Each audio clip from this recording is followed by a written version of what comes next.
Hello everyone, welcome to Gradex education. तो जैसा कि आप लोग थंबनेल में देख रहे होंगे, आज हम लोग बात करने वाले हैं सॉल्यूशन चैप्टर के ऊपर, जो आपके प्रीवियस ईयर में क्वेश्चन पूछे गए हैं। बेसिकली ट्वेल्थ में जो न्यूमेरिकल क्वेश्चन सॉल्यूशन से पूछे गए हैं, हम उन क्वेश्चंस को लेकर के आज आपके सामने आए हुए हैं। और जितना भी आपका डाउट है इस वीडियो में आपका क्लियर होने वाला है। तो आप इसको पूरी तरीके से देखिएगा और कोशिश करिएगा कि जिस भी क्वेश्चन को हम अटेम्प्ट कर रहे हैं उस क्वेश्चन से रिलेटेड सारे कॉन्सेप्ट को आप समझ पाए। हमारी ये कोशिश रहेगी और आप भी ये ट्राई करिएगा कि आपका जो भी क्वेश्चन बन रहा है, जो भी क्वेश्चन आपसे बन पा रहा है, उसका पूरा का पूरा कॉन्सेप्ट आपका क्लियर हो जाए। तो शुरू करते हैं। आज के पीवाईक्यू सेशन में जो जो भी क्वेश्चन दिए गए हैं वो आपके एग्जाम के पॉइंट ऑफ व्यू से भी इंपॉर्टेंट है। ठीक है, तो स्टार्ट करते हैं। और देखिए, सबसे पहला क्वेश्चन जो आता है आपका, सबसे पहला क्वेश्चन आता है, आप लोग देखिए कि which of the following is an example of solid solution. Question में क्या पूछा गया है? क्वेश्चन में पूछा गया है कि इनमें से कौन सा सॉल्यूशन एक सॉलिड सॉल्यूशन का एग्जांपल है। तो इसमें पहला ऑप्शन आपको दिया है सी वाटर, दूसरा ऑप्शन आपको दिया है शुगर सॉल्यूशन, तीसरा दिया है स्मोक और चौथा दिया है कैरेट गोल्ड। और यहाँ पे ये 22 कैरेट गोल्ड का है। तो अब बात को समझिएगा।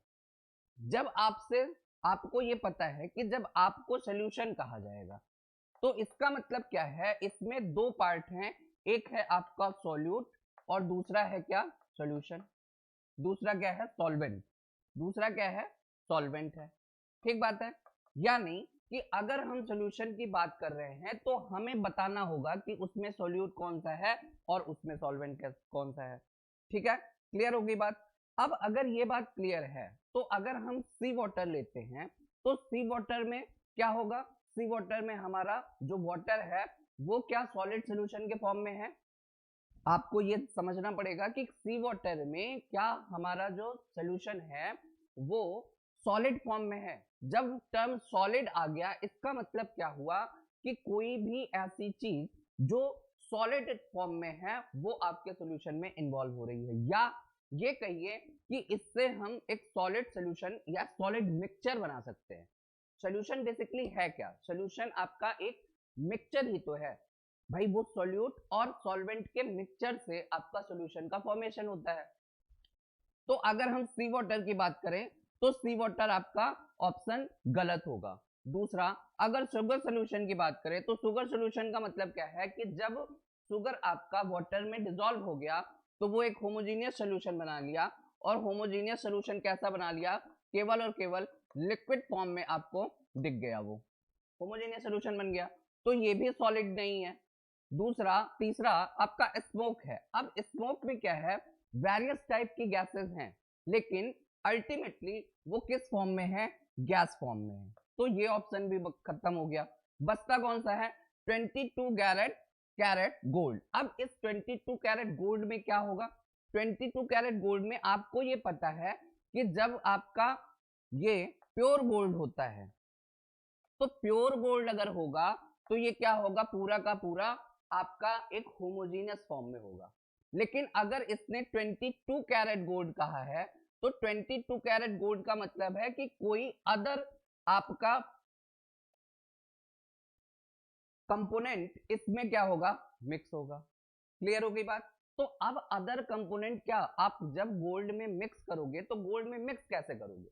तो जाहिर तौर पे आप क्या करोगे? इसमें जो कोई भी ए बी सी कोई भी आपका जो भी सब्सटेंस होगा उसको आप क्या करोगे? लिक्विड फॉर्म में करोगे और गोल्ड को लिक्विड फॉर्म में करोगे और दोनों को क्या कर दोगे? मिक्स कर दोगे। तो इससे जो बनेगा वो आपका क्या होगा? सॉलिड सॉल्यूशन होगा। क्या होगा? सॉलिड सॉल्यूशन होगा। तो इसका मतलब क्या है कि इनमें से ये कौन सा है? ये आपका डी ऑप्शन आपका करेक्ट हो जाएगा। आप जब भी क्वेश्चन करने जाइए तो क्वेश्चन के पीछे का कॉन्सेप्ट जरूर समझिए। क्लियर होगी बात। चलिए नेक्स्ट क्वेश्चन पे चलते हैं। और अगला क्वेश्चन है ये क्वेश्चन नंबर दूसरा। ये कह रहा है कि mole fraction of glycerine, glycerine का मोल फ्रैक्शन दिया हुआ है। मोल फ्रैक्शन ऑफ ग्लिसरीन यानी ग्लिसरीन का फॉर्मूला क्या है? C3H5OH whole thrice in solution containing 36 gram of water and 46 gram of glycerine. अब आपको क्वेश्चन में निकालना क्या है, तो मोल फ्रैक्शन ऑफ ग्लिसरीन निकालना है। क्लियर होगी बात? मोल फ्रैक्शन ऑफ ग्लिसरीन आपको निकालना है। और मोल फ्रैक्शन आपका होता क्या है, तो मोल फ्रैक्शन आपका होता है, जो मोल फ्रैक्शन है वो क्या है, मोल फ्रैक्शन आपका है mole of the solute upon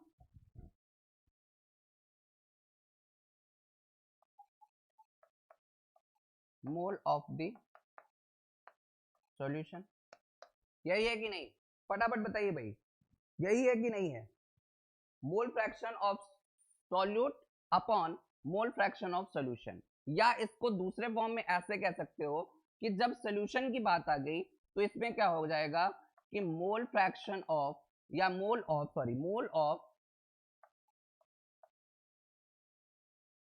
solute, mole of solute upon क्या हो जाएगा, mole of solute plus mole of solvent. अब आप कहोगे कि ये क्यों किया गया?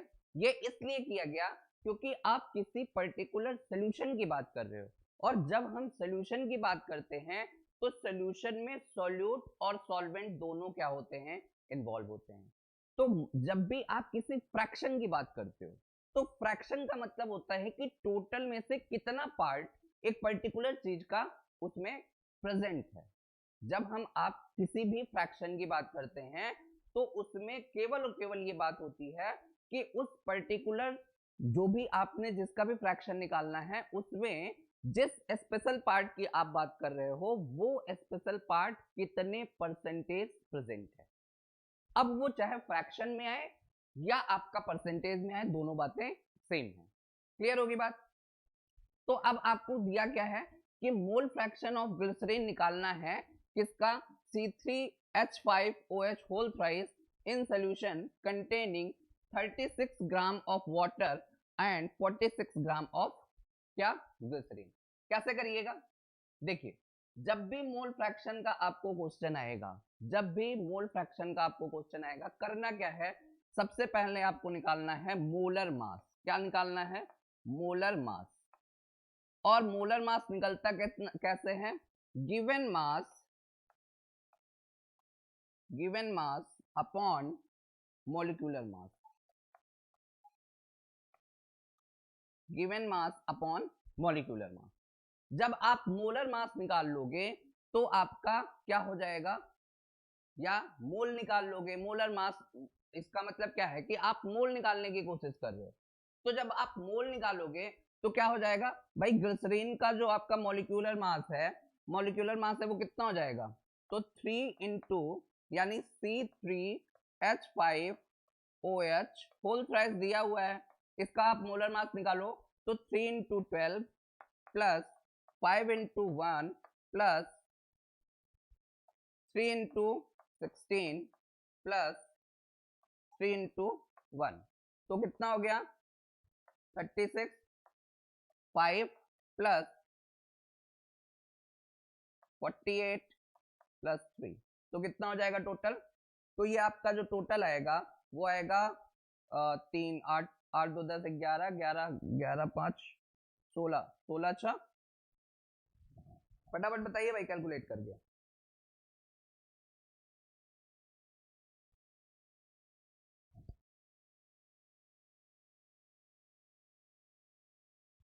ये आएगा आपका 92,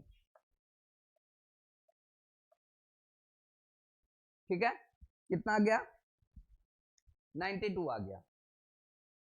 चलो भाई, अब क्या निकालना है, अगला निकालिए कि मोलर मास ऑफ H2O का आप निकाल लीजिए। तो H2O का निकालेंगे तो कितना हो जाएगा 2 इंटू 1 प्लस 16 दैट इज 80 ग्राम।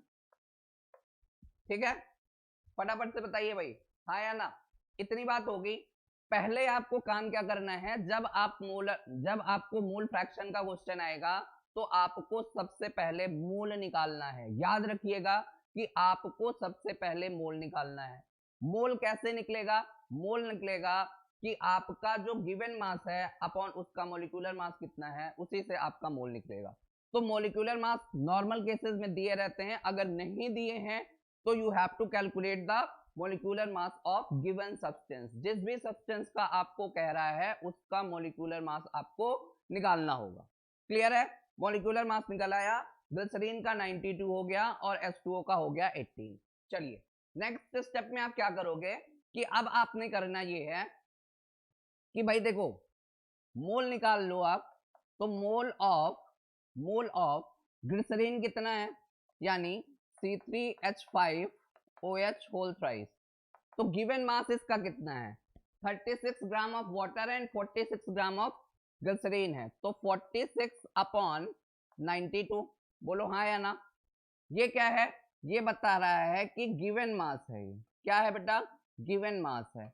और ये क्या है? इसका मॉलिक्यूलर मास है। क्या है? मॉलिक्यूलर मास है। ठीक। और ऐसे ही मोल ऑफ H2O आपसे पूछ रहा है, तो मोल ऑफ H2O क्या हो जाएगा बेटा? 36 अपॉन गिवन मास कितना है? 36 है अपॉन 18। तो ये क्या है? गिवन मास है, गिवन मास है। और ये क्या आ गया? ये आपका मॉलिक्यूलर मास है। बोलो भाई, इजी सा कैलकुलेशन है, इस कैलकुलेशन को करने में कहीं कोई दिक्कत नहीं है। फटाफट बताइए, ठीक है ना?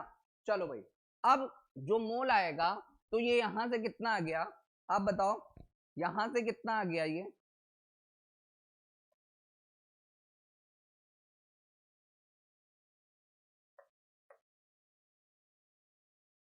देखो, इसको आप कैलकुलेट करेंगे तो जो आपको आएगा वो क्या आ जाएगा? यहां से आप कैलकुलेट करिए तो ये क्या है? ये आ गया आपका 1/2, ठीक है, दैट इज 0.5। और ये कितना आ गया? इसको आप डिवाइड करिएगा तो ये 2, तो 2 मोल ऑफ हाइड्रो वाटर आ गया और 0.5 मोल ऑफ क्या आ गया? ग्लिसरीन आ गया। क्या? C3H5OH whole thrice. क्लियर होगी बात? मोल आपका कैलकुलेट हो गया। अब जब मोल कैलकुलेट हो गया तो आपकी सारी प्रॉब्लम खत्म। क्यों? क्योंकि आपको निकालना क्या है? आपको निकालना है मोल फ्रैक्शन ऑफ ग्लिसरीन। तो अब आप इजीली देखिए कि मोल ऑफ, यहां से आप कैलकुलेट कर लिए हैं, तो mole of glycerine is equal to 0.5 mole. अरे हाँ या ना? अगला mole of water is equal to 2 mole. अब पूछ क्या रहा है? Mole fraction of glycerine. तो मोल फ्रैक्शन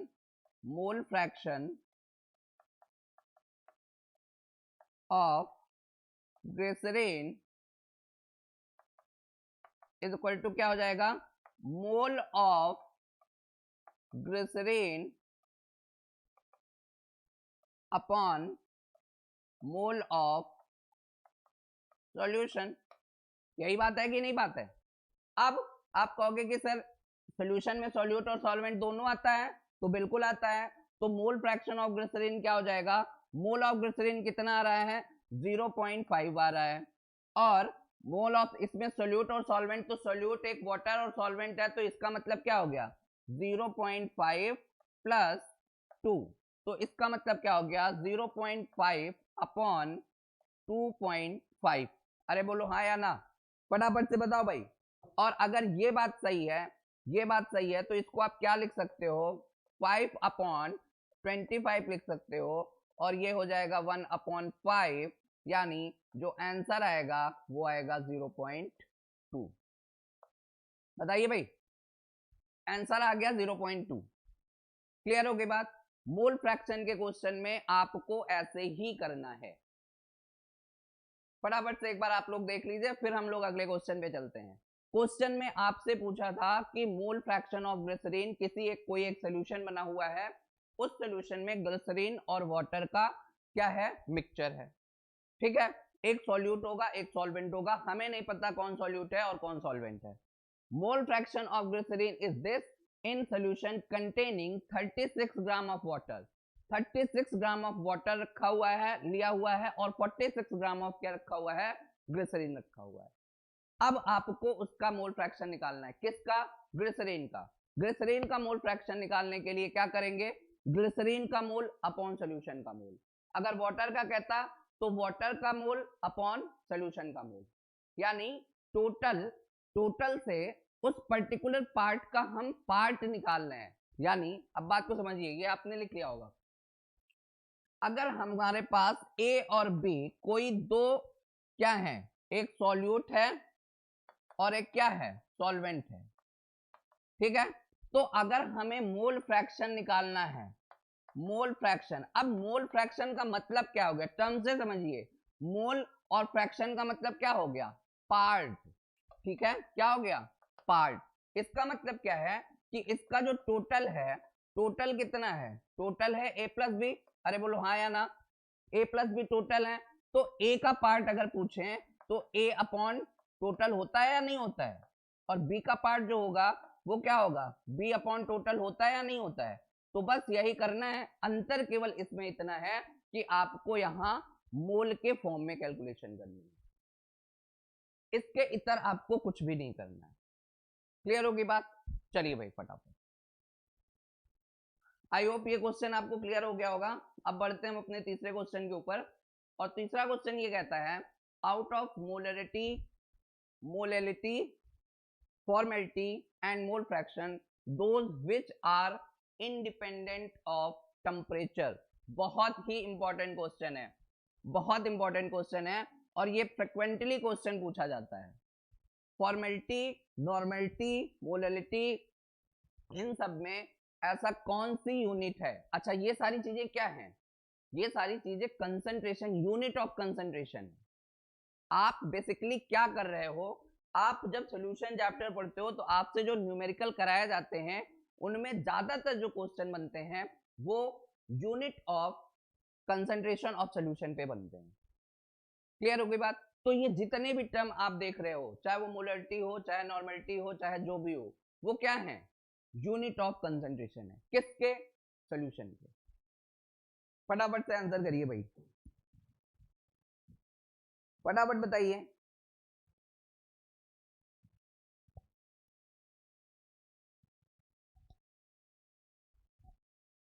चलिए अब देखिए, जो टेम्परेचर इंडिपेंडेंट होने का मतलब या डिपेंडेंट होने का मतलब ये है कि क्या हम टेम्परेचर को घटाएंगे या बढ़ाएंगे तो इनके यूनिट पे कोई असर पड़ेगा, इन पे कोई चेंजेस आएंगे या नहीं आएंगे।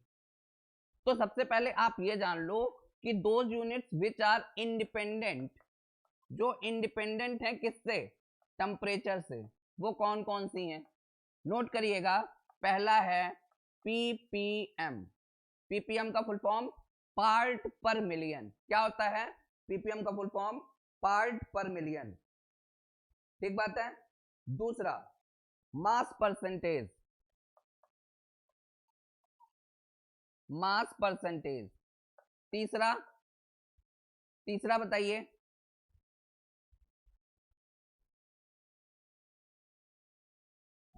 Mole fraction, mole fraction. और चौथा है मोलैलिटी, मोलैलिटी। क्लियर है बात। ये चार यूनिट जो है वो आपके क्या है, मोलैलिटी, ये क्या है, इंडिपेंडेंट ऑफ टेम्परेचर है, क्या है, इंडिपेंडेंट ऑफ टेम्परेचर। अच्छा अब ये जो इंडिपेंडेंसी या डिपेंडेंसी है ये आप चेक कैसे करोगे, तो अगर आपको यूनिट समझ में आती है ना तो आप उसका टेम्परेचर वेरिएशन समझ सकते हो। जैसे यहां पे देखो कि पार्ट पर मिलियन या मास परसेंटेज या मोल फ्रैक्शन या मोलैलिटी, इन सब में कोई भी टर्म हम ऐसा यूज नहीं कर रहे हैं जो टेम्परेचर के साथ में वेरिएशन शो करता हो। जैसे अगर आपने पार्ट पर मिलियन लिया तो क्या पार्ट पर मिलियन टेम्परेचर डिपेंडेंट है क्या, हम भाई 1 मिलियन मतलब 1 मिलियन डिवीजन करके एक पार्ट के उसको ले रहे हैं तो उसमें टेम्परेचर का कोई रोल ही नहीं है, तो ये भी एकदम क्या है, टेम्परेचर इंडिपेंडेंट है। अगला देखो मास परसेंटेज है, मास परसेंटेज में क्या मास टेम्परेचर डिपेंडेंट होता है भाई? नहीं होता है, इसलिए ये भी क्या हो जाएगी, ये टेम्परेचर इंडिपेंडेंट हो जाएगा। अगला मोल, मोल भी आप जो मोल यूनिट मेजर करते हो वो क्या टेम्परेचर डिपेंडेंट है? नहीं है, तो इसलिए मोल फ्रैक्शन भी आपका क्या हो जाएगा, इंडिपेंडेंट हो जाएगा। मोलैलिटी में आप क्या करते हो, मोलैलिटी में आप जो डिवीजन लेते हो वो किसके लेते हो, उस पे लेते हो कंसंट्रेशन का जो आपका निकलता है सॉल्यूट का डिवाइडेड बाय कितना, कितना केजी में लेते हो, यानी मास में लेते हो। यहां भी मास फैक्टर है, अब मास फैक्टर है तो क्या हो जाएगा, वो टेम्परेचर इंडिपेंडेंट हो जाएगा। इसलिए ये 4 यूनिट आपकी क्या हो जाएंगी, टेम्परेचर इंडिपेंडेंट हैं। इसमें से कोई भी आपसे पूछ सकता है, जैसे इस क्वेश्चन में क्या था कि out of molality, molality, formality and mole fraction, those which are independent of, independent of क्या, टेम्परेचर।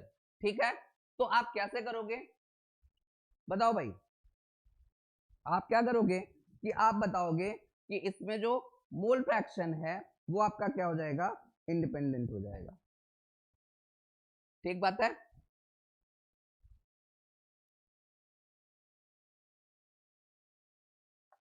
ठीक, चलिए अगला क्वेश्चन देखते हैं। और अगले क्वेश्चन में कहता है identify the law which is states as for any solution the partial vapour pressure of each volatile, for partial pressure of each volatile component in the solution is directly proportional to its mole fraction। बताइए, यह statement well known statement है, आपसे पूछ रहा है कि वो कौन सा लॉ है जो ये स्टेटमेंट देता है कि फॉर एनी सोल्यूशन, किसी भी सोल्यूशन के लिए, the partial vapour pressure of each volatile component in the solution is directly proportional to its mole fraction. तो सबसे पहले आप इसके एक एक टर्म को समझ लीजिए, कौन सा है, ये तो सबको पता है, ये सबको पता है, हम आपको इसको थोड़ा सा एक्सप्लेन करते हैं। किसी भी पर्टिकुलर सोल्यूशन के लिए द पार्शियल वेपर प्रेशर, हम किसकी बात कर रहे हैं, वेपर प्रेशर की बात कर रहे हैं, और वो भी कैसा, पार्शियल। जब आप पार्शियल टर्म यूज करते हो तो आप क्या करते हो कि P naught A upon P naught A plus P naught B plus P naught C, यही तो बोलते हो भाई, ये क्या हो गया, पार्शियल प्रेशर हो गया। ठीक है, चलो, तो जब पार्शियल प्रेशर जो है ये क्या है, इसमें ये बोल रहा है कि जो पार्शियल प्रेशर है वो क्या है, directly proportional volatile component. Volatile component क्या होते हैं, वोलाटाइल कंपोनेंट वो कंपोनेंट होते हैं जो आपके फॉरेन बाहर के सब्सटेंस होते हैं और वो आपके सॉल्यूशन में डिसॉल्व होते हैं, लेकिन जैसे ही आप उसका टेम्परेचर राइज करते हो वो क्या हो जाते हैं, इवेपोरेट होकर के बाहर निकल जाते हैं।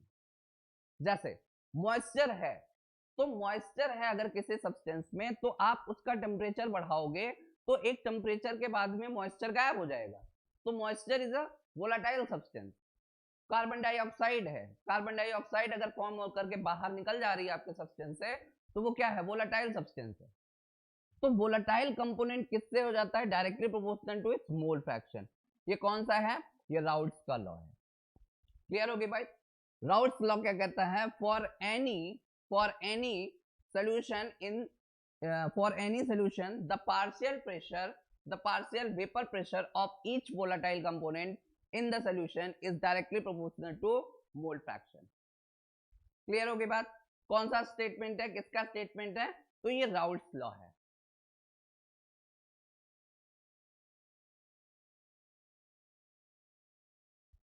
क्वेश्चन नंबर 5 फटाफट से आंसर करिए भाई।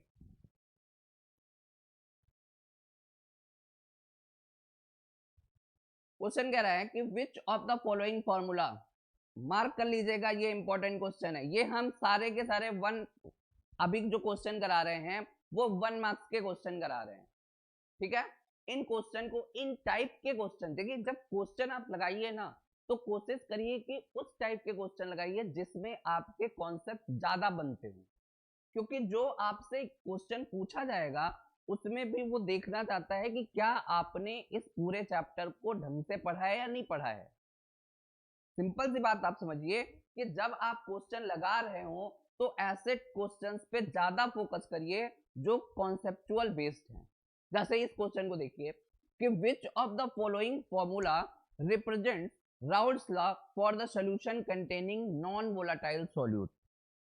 नॉन वोलाटाइल सॉल्यूट को कौन रिप्रेजेंट कर रहा है, बताइए भाई।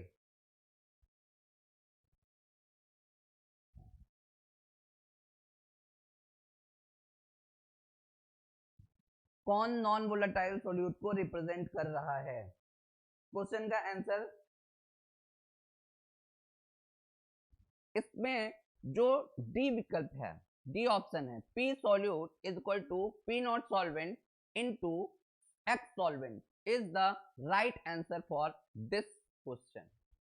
इसका जो डी ऑप्शन है वो करेक्ट ऑप्शन है।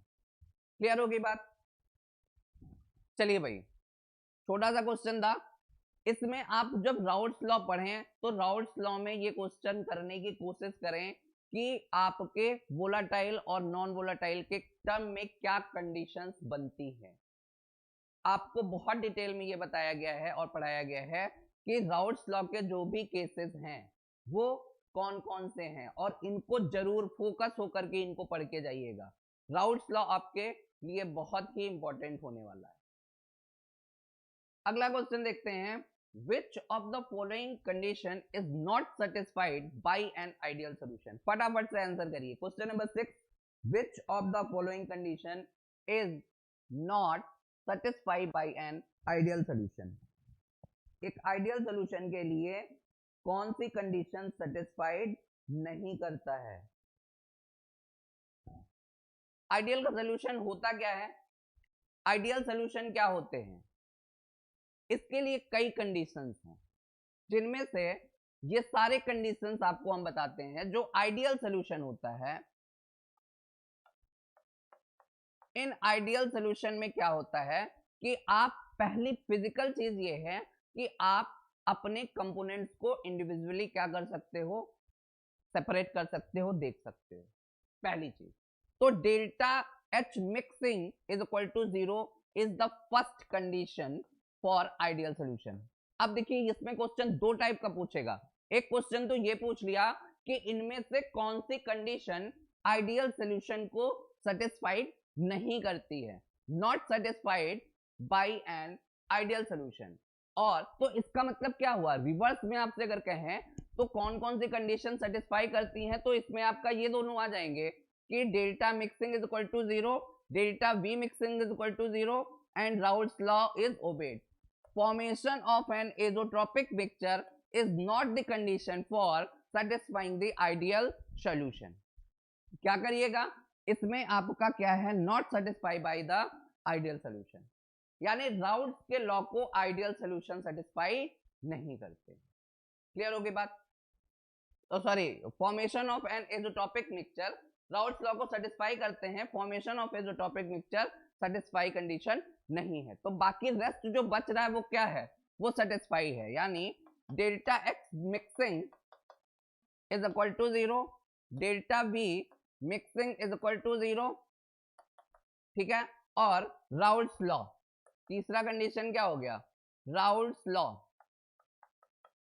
ये क्या हो गए, ये तीन आपके सेटिस्फाइंग कंडीशंस हो गई, ये तीन आपकी क्या हो गई, सेटिस्फाइंग कंडीशन हो गई। और फोर्थ आपका formation of an azeotropic mixture is not the satisfying condition for the ideal solution.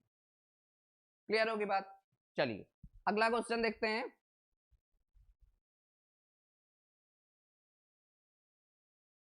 Question number 7 पढ़िए। क्वेश्चन में क्या दे रखा है, 15 gram potassium chloride is dissolve in 1 litre of water, calculate the molarity of the solution. Molarity of the solution आपसे calculate कराना चाह रहा है। तो मोलरिटी ऑफ द सॉल्यूशन आपको कैलकुलेट करने के लिए क्या करना होगा, सबसे पहले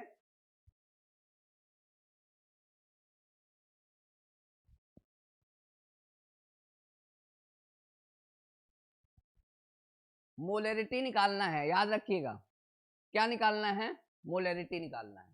कैसे करेंगे?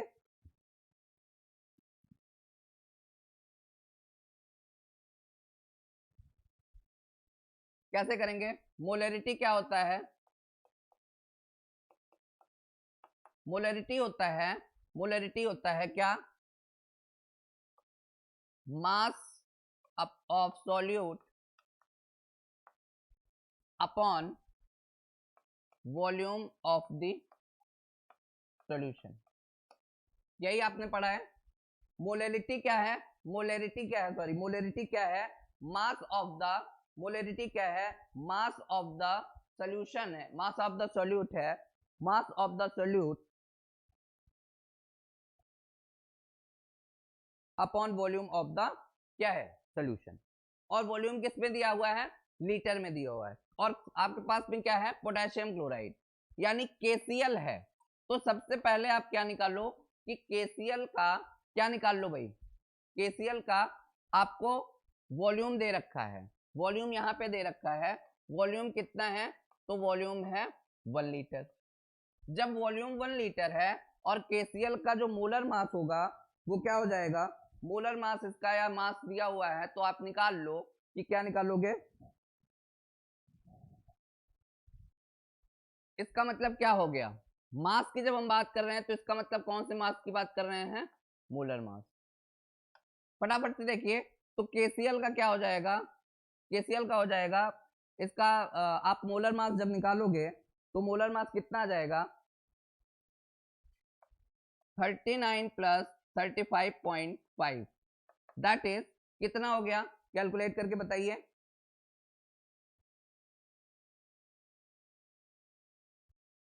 74.5 ग्राम। ये क्या आ गया? Molar mass. मोल निकाल लीजिए, मोल कितना है? तो मोल हो जाएगा, मोलरिटी में आप मोल की बात कर रहे हो तो मोल कितना हो जाएगा? 15 दिया हुआ है, 15 अपॉन 74.5, कितना मोल आ गया? कितना मोल ऑफ पोटेशियम क्लोराइड आपका इन्वॉल्व हो रहा है सोल्यूशन में? सबसे पहले आप वो निकाल लो, क्योंकि मोलरिटी में आप क्या करते हो? ये जो मास दे रखा है, ये इसका मतलब क्या हुआ कि आपसे मोल पूछ रहा है, इतना मोल। ठीक है, तो मोल ऑफ सॉल्यूट, कितना मोल ऑफ सॉल्यूट किसी पर्टिकुलर वॉल्यूम ऑफ सॉल्यूशन में डिसॉल्व है, दैट इज योर मोलरिटी। तो मोलरिटी में आप करोगे क्या कि इसमें आपका हो जाएगा, आप डिवाइड कर लोगे, यानी molarity is equal to mole of KCl upon volume of solution. तो मोल कितना दिया हुआ है? 15 अपॉन 74.5 डिवाइडेड बाई वॉल्यूम कितना है? तो 1 लीटर। तो इसका मतलब क्या हो गया? 15 अपॉन 74.5। कैलकुलेट करके आंसर बताइए फटाफट से, कितना आंसर आ जाएगा? इसको आप कैलकुलेट करेंगे तो ये आ जाएगा 0.20 m, 0.20 m। बोलिए भाई, सही है या नहीं सही है? मोलरिटी आपको निकालना है, तो मोलरिटी में आपको क्या चाहिए? मोल चाहिए, वॉल्यूम चाहिए। मोल आपको नहीं दिया है, मोल आप निकालिए और उसको वॉल्यूम से डिवाइड कर दीजिए। अब मोल में ये भाई जो आपने पढ़ा है कि आपने क्या पढ़ा है कि जितना पार्ट ऑफ सॉल्यूशन में डिसॉल्व है हम केवल उसी की बात करेंगे। तो यहाँ पे हम जो मास है उसकी जगह पे मोल ले रहे हैं, तो मोल अपॉन गिवन वॉल्यूम इन 1 लीटर, यानी 1 लीटर आपका स्टैंडर्ड हो गया। तो किसी पर्टिकुलर वॉल्यूम में कितना मोल ऑफ सॉल्यूट डिसॉल्व है, दैट इज योर मोलरिटी। इसी को हम क्या बोलते हैं? मोलरिटी बोलते हैं। फटाफट से अगले क्वेश्चन की ओर चलते हैं। आई गेस कि ये सारा आपका कॉन्सेप्ट सही क्लियर हो रहा होगा। चलिए भाई, अगला क्वेश्चन कह रहा है 5.85 gram sodium chloride is dissolve in 200 ml solution, calculate the molarity of the solution. अभी अभी किया है और फटाक से इसका भी आंसर बताइए। मोलरिटी, मोलरिटी और नॉर्मलिटी का क्वेश्चन आपके एग्जाम के लिए बहुत ही इंपॉर्टेंट है। बताइए भाई।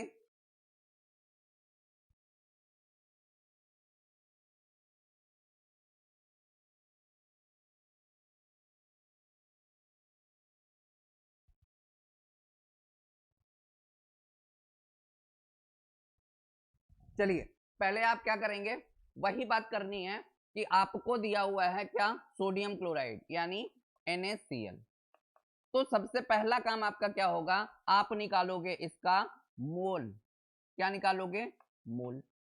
और मोल कैसे आएगा बेटा, मोल आएगा कैसे,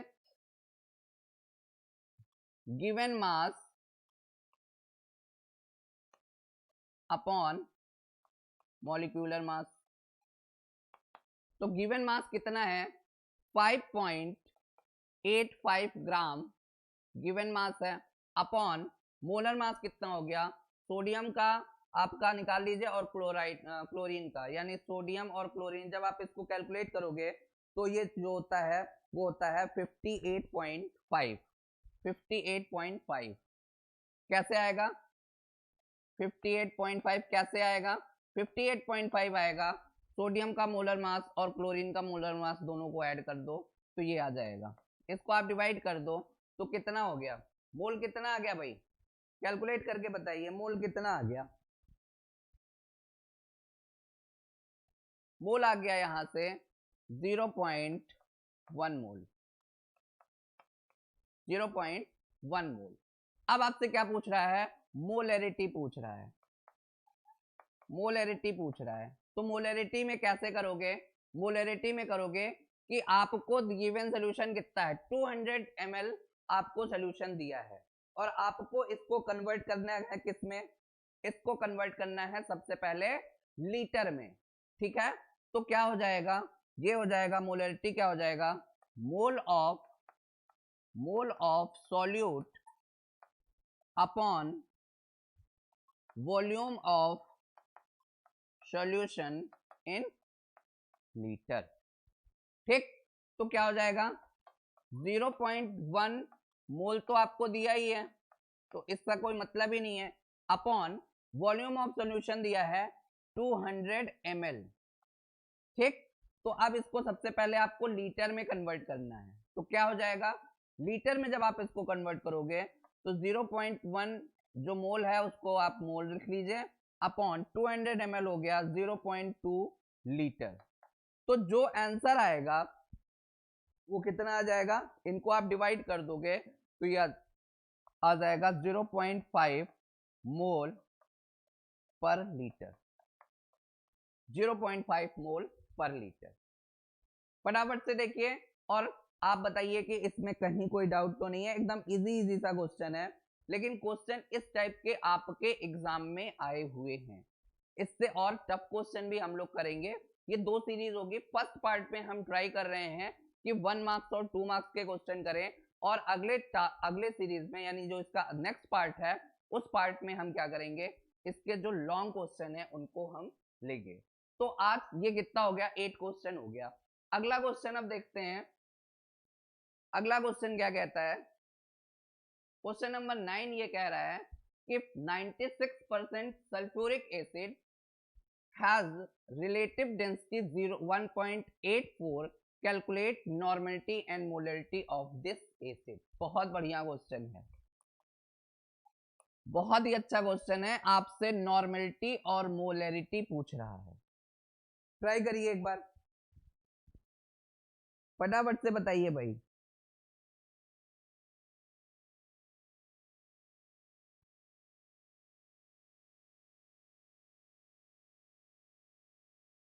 कैसे निकालेंगे, कैसे निकालेंगे, इसमें आपको कह रहा है कि 96% सल्फ्यूरिक एसिड है, आपका कोई सोल्यूशन है तो वो हम क्या एज्यूम करके चलते हैं कि वो 100 है और 100 वो कुछ भी है। अब 96% मान लीजिए ये 100 ग्राम अगर आप लेके चल रहे हो तो जो आपका सल्फ्यूरिक एसिड है H2SO4 है वो कितना है बेटा, 96 ग्राम है। अरे बोलो हाँ या ना। ठीक, सोल्यूशन आपका 100 ग्राम का है तो आपका जो सल्फ्यूरिक एसिड है वो कितना है, 96 ग्राम है। इसमें कहीं कोई कंफ्यूजन नहीं। अगर आपको टोटल सोल्यूशन का वॉल्यूम नहीं पता है या यूनिट नहीं पता है तो आप 100 एज्यूम करके चलेंगे। ठीक, अगली चीज क्या दिया हुआ है, डेंसिटी दिया हुआ है, डेंसिटी दिया हुआ है और डेंसिटी कितना है 1.84। डेंसिटी दिया हुआ है 1.84। अब हम चलिए इतनी बात आपको पता है, यानी अगर हम ये जूम करके चलें कि mass of the solution is equal to 100 gram, तो mass of sulphuric acid H2SO4 is equal to 96 gram. ठीक है, ये दोनों बातें क्लियर हैं। तो ये भी पता है कि डेंसिटी दिया हुआ है 1.84। तो क्या वॉल्यूम निकल सकता है कि नहीं निकल सकता भाई? वॉल्यूम निकल सकता है या नहीं निकल सकता है? बिल्कुल निकल सकता है सर। कैसे निकलेगा? तो वॉल्यूम जो निकलेगा वो आपको निकलेगा, volume is equal to mass upon density, mass upon density. और मास कितना दिया है? 100, तो 100 अपॉन कितना हो गया? 1.84। तो कितना आ गया आंसर? 100 से डिवाइड करके बताइए फटाफट से, कितना आ गया? 100 से डिवाइड करके आप फटाफट बताइए भाई।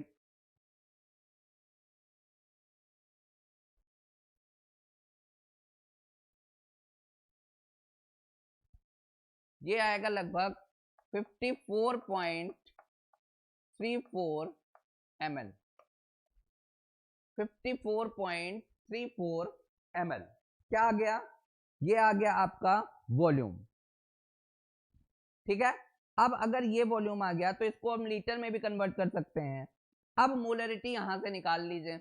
वॉल्यूम आपको पता चल गया, यानी हमको इसमें तो चाहिए नहीं होता, तो वॉल्यूम जो इसका लीटर में होगा वो कितना हो जाएगा?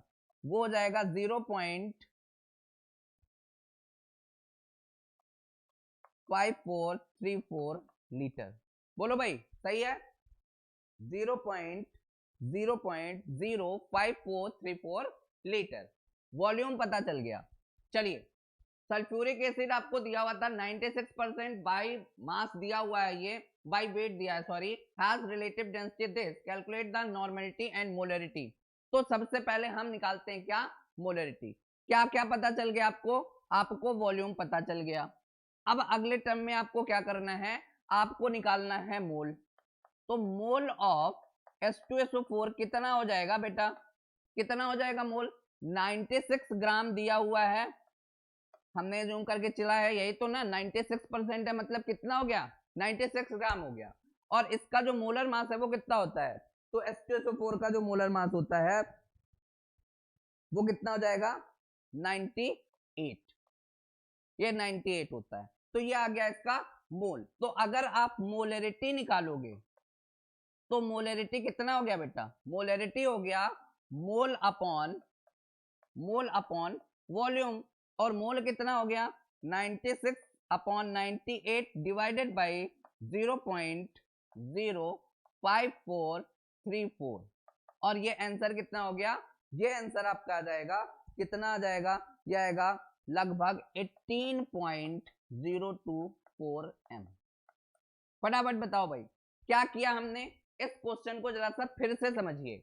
96% ऑफ सल्फ्यूरिक एसिड दिया था, has relative density 1.34, calculate the normality and molarity of the acid. आपसे यही पूछ रहा है, आपको कुछ नहीं पता, 96% पता है। आप ये एज्यूम करोगे कि हमारा जो सोल्यूशन है वो 100 ग्राम का है और उसमें जो H2SO4 है वो 96 ग्राम है।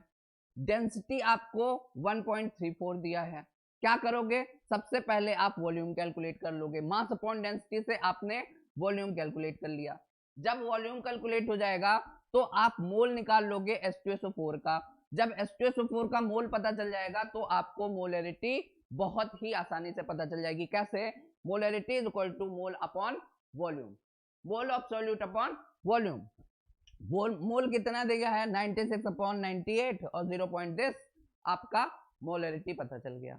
अगला काम, अब आपको नॉर्मेलिटी निकालना है। एक बार इसको एक बार चेक करिए, फिर हम लोग इसकी नॉर्मेलिटी निकालते हैं।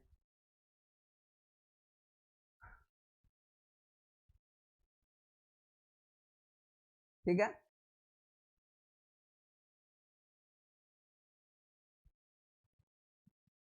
अब जो नॉर्मेलिटी होगा, चलिए नॉर्मेलिटी जो होगा,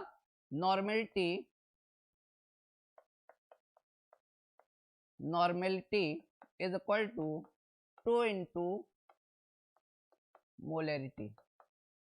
ठीक, तो 2 इंटू 18.34 आप किए हो तो जो आंसर आएगा वो आपके सामने आ जाएगा। कितना आ जाएगा? 36 सॉरी ये 024 है शायद,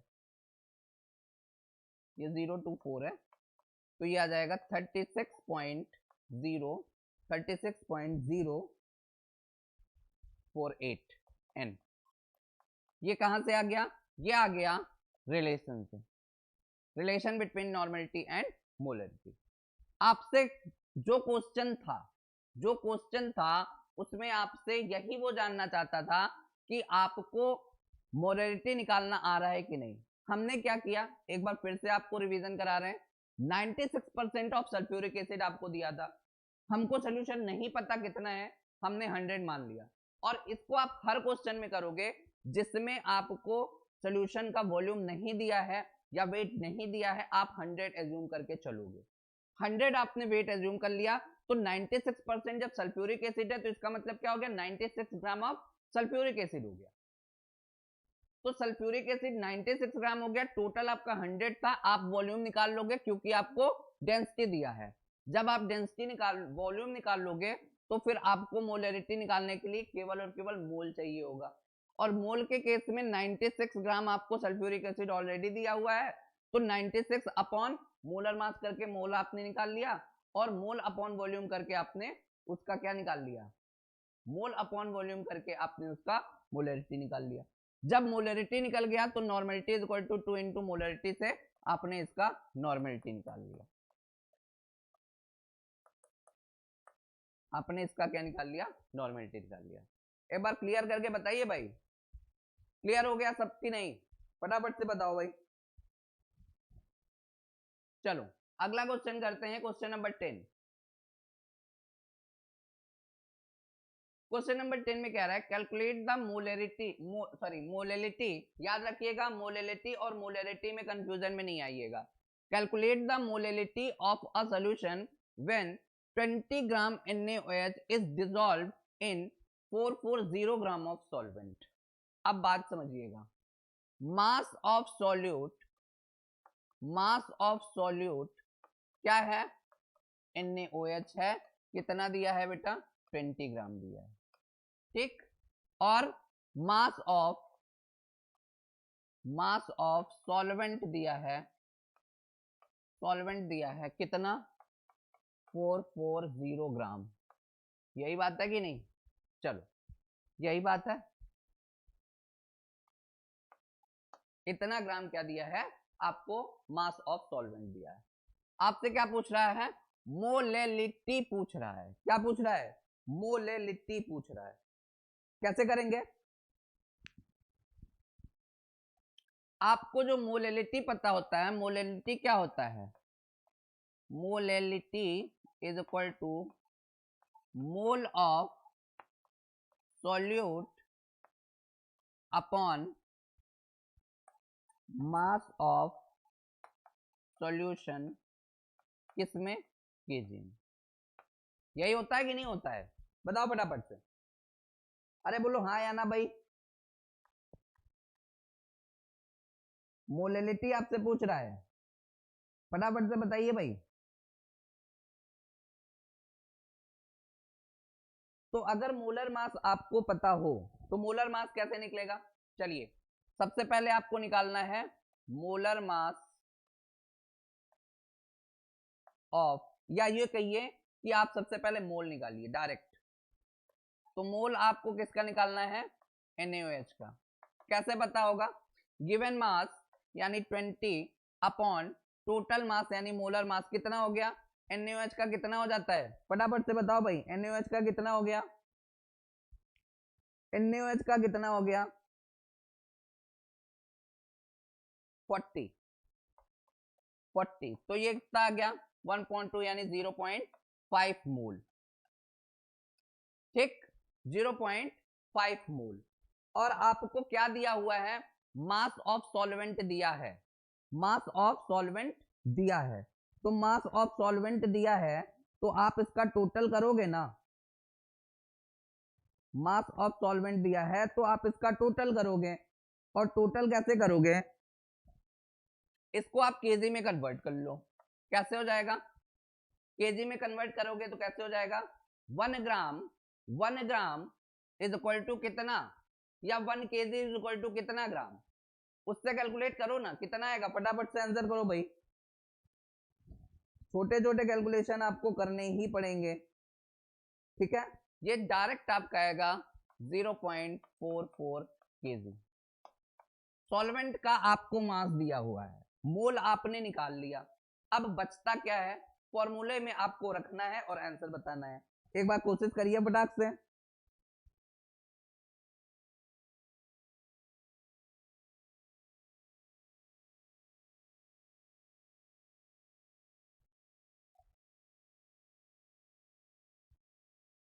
बताइए भाई।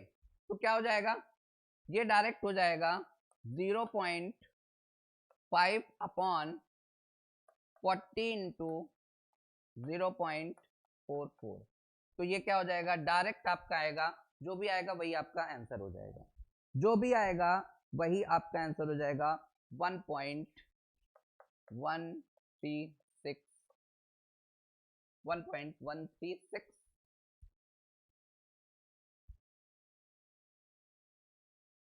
मोल पर केजी। ऑब्वियस सी बात है, क्या हो जाएगा, मोल पर केजी। ठीक, क्वेश्चन में समझिए, मास आपको दिया था, मास ऑफ द सोल्यूट आपको दिया था, मास ऑफ द सॉल्वेंट आपको दिया था, आपने उसको केजी में कन्वर्ट कर लिया, क्यों, क्योंकि हमको मोलेलिटी निकालना है, और मोलेलिटी जो होती है वो क्या होती है, मोलेलिटी आपकी नॉर्मल कंडीशन में क्या होगा, वो आपका केजी में लिया जाएगा। तो आपको ये फॉर्मूला पता है, मोल आपने निकाल लिया, mole upon total mass of solvent कर लो, सॉल्यूशन कर लो, क्योंकि मास ऑफ इसका, ये मास ऑफ सॉल्वेंट आपको दिया है और मास ऑफ सॉल्यूट आपको पता है, तो उसके बाद आप क्या करोगे, डायरेक्ट कैलकुलेट करके आप इसका निकाल लोगे, ठीक है। तो आई होप कि आपको ये 10 क्वेश्चन काफी कुछ रिवाइज किए होंगे। अभी एक और हम लोग कल क्लास करेंगे, और उस क्लास में इसके और जो एजोट्रॉपिक प्रेशर है, एलिवेशन ऑफ बॉइलिंग पॉइंट है, और इन सारी चीजों पे जो क्वेश्चन फ्रेम करते हैं उनको हम लोग डिस्कस करेंगे। तो आज के लिए यहीं तक रखते हैं, कल हम लोग मिलेंगे सेम टाइम पे, तब तक के लिए जय हिंद।